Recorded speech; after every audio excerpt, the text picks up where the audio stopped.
कक्षा 8वीं का विज्ञान और इसका दूसरा अध्याय तड़ित और भूकंप प्रकृति के दो भयावह रूप। तड़ित का मतलब क्या होता है? बिजली का चमकना। भूकंप का मतलब होता है धरती का हिलना। तो ये दो प्रकृति के भयावह रूप हैं।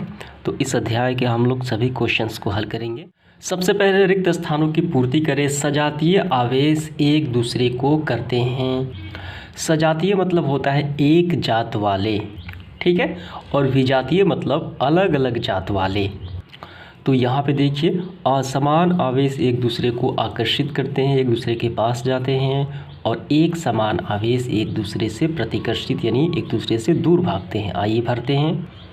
तो यहाँ पे देखिए, सजातीय आवेश एक दूसरे को क्या करते हैं?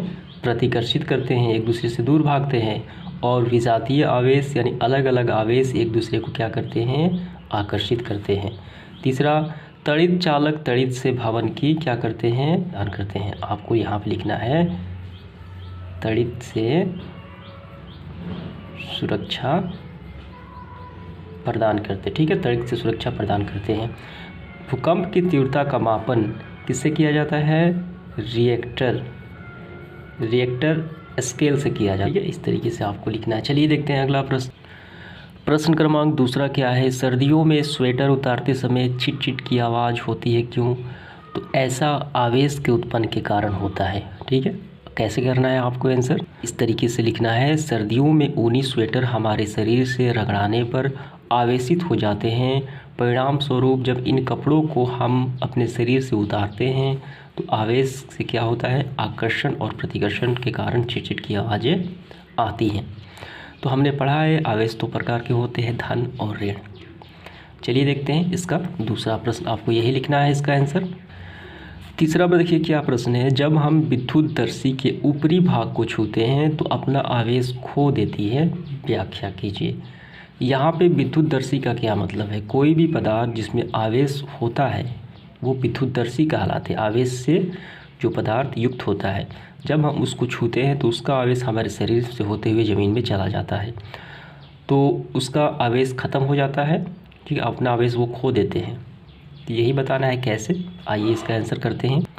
तो इस तरीके से करना है, हमारे शरीर का विद्युत सुचालक होने के कारण जब हम विद्युतदर्शी को छूते हैं तो इसका आवेश हमारे शरीर से क्या पृथ्वी में चला जाता है, जिसके कारण विद्युतदर्शी अपना आवेश खो देते हैं। जो पदार्थ विद्युत से आवेश युक्त होते हैं वो अपना आवेश खो देते हैं।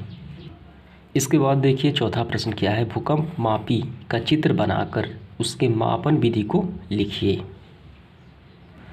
तो भूकंप मापी क्या कहा जाता है? उसे सिस्मोग्राफ कहा जाता है, और जो प्रदर्शित करता है उसे रिएक्टर स्केल कहा जाता है। आइए इसका आंसर करते हैं। तो यहाँ पे देखिए सामान्य भूकंप मापी चित्र, ये क्या है? ये सिस्मोग्राफ है। तो यहाँ पे ये स्टैंड है और ये चुंबक है, और इसके यहाँ पे देखिए एक पेन है और ये पेपर है, और ये ज़मीन से लगा हुआ है। तो ये धरती की जितनी भी कंपन होती हैं, ये कंपन को, एक्टिविटी को यहाँ पे दर्ज करता है ग्राफ के द्वारा। कैसे करता है? देखिए इस तरीके से, देखिए ग्राफ देख रहे होंगे आप, उतार चढ़ाव होता है, ऐसे उतार चढ़ाव होता है। तो वो जो पृथ्वी की कंपन होती है, उसकी एक्टिविटी होती है, इस चार्ट पेपर पर वो पेन के सहारे दर्ज के वो अंकित करता है, ठीक है। देखिए कंपन को जो बनाया गया ग्राफ है, इसे क्या कहा जाता है? इसे सिस्मोग्राफ कहा जाता है, ठीक है, जिसमें ये अंकित करता है। और इसे क्या कहा जाता है? इसे रिएक्टर स्केल कहा जाता है, पैमाना कहा जाता है। ये 10 के अंतराल पे होता है, 10 देखिए फिर 20 ऐसे होता है। तो कैसे लिखना है आपको इसका आंसर? तो सबसे पहले आपको ये पिक्चर ज़रूर बना लेना है। आपको इस प्रकार लिखना है, भूकंप मापी यंत्र में सिस्मोग्राफ का प्रयोग होता है, ठीक है, इस सिस्मोग्राफी से कहा जाता है। यह यंत्र धरती की होने वाली हलचल को एक चार्ट पेपर पर पेन द्वारा ग्राफ बनाता है, जिसे सिस्मोग्राफ कहते हैं। तो मैंने अभी बताया, इस चार्ट पेपर पर इस पेन द्वारा इस तरीके से जब वो ग्राफ बनाता है, ऐसे इस तरीके से छोटा या बड़ा हलचल को, इसे सिस्मोग्राफ कहा जाता है, ठीक है। और इसके बाद था, इसके पैमाने को 10, 20 से 30 अंतराल पर होते हैं जाता है, रिएक्टर पैमाना कहते हैं। और ये आम तौर पर वेधशालाओं में हमेशा प्रयोग के रूप में ये लगा रहता है। कहाँ लगा रहता है? वेधशालाओं में। देखिए कोलकाता, शिमला, मुंबई, इन सारे वेधशालाओं में हमेशा 24 घंटे ये लगा हुआ होता है भूकंप को मापने के लिए।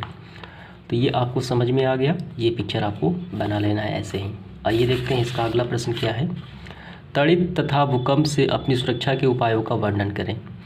बिजली गिरने से आप कैसे बचेंगे, भूकंप से आप कैसे बचेंगे, वो बताना है।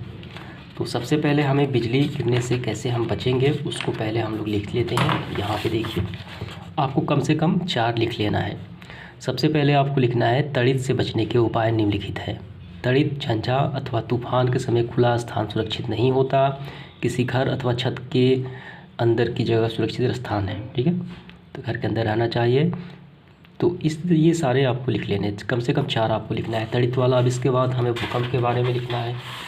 तो भूकंप के बारे में भी आपको लिखना है ऐसे। भूकंप से बचने के उपाय निम्नलिखित है। पहला, किसी मजबूत चौकी अथवा पलंग के नीचे झटकों से रुकने तक छिपे रहिए, ठीक है। संभवतः सिर के ऊपर तकिया आदि जैसी चीज़ों को रख लीजिए ताकि कोनों में खड़े हो जाइए। तो ये सारे उपाय अपनाने चाहिए 4। किसी ये सेशन समाप्त हो जाता है। धन्यवाद।